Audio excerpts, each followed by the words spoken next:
एक दिन कोई नहीं गे खाई तो एक दिन कोई नहीं ले तो सामान तोहरा एक दिन कोई नहीं गे खाई तो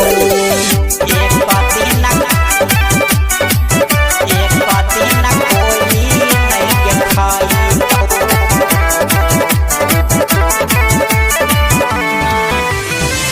माटी में मिल जैतौ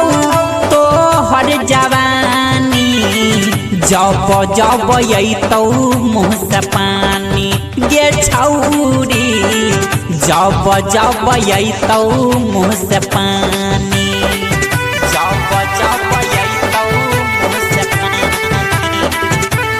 हे गे दाया माया करू कनी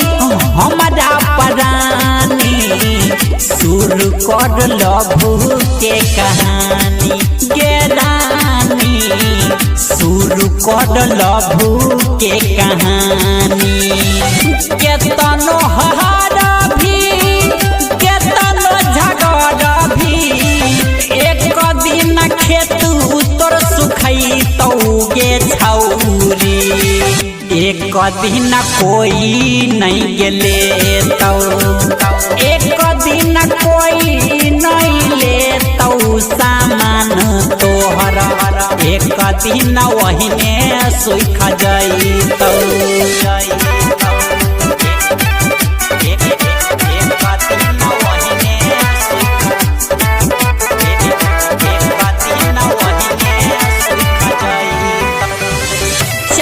दिन के जिंदगी छौ ले ले गे माजा हमारा तू धैर्य के भैर पाजा गे छौरी हमारा तू धैर्य के भैर पाजा हमारा तू धैर्य के भैर पाजा बहन जो तू हमर दिल के रानी हमारा बनाइले दिल के राजा गे छौरी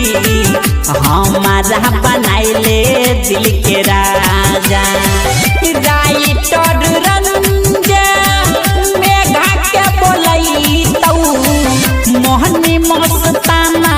तोरा ठकतौ गे छौरी एक दिन कोई नहीं गे खाई तो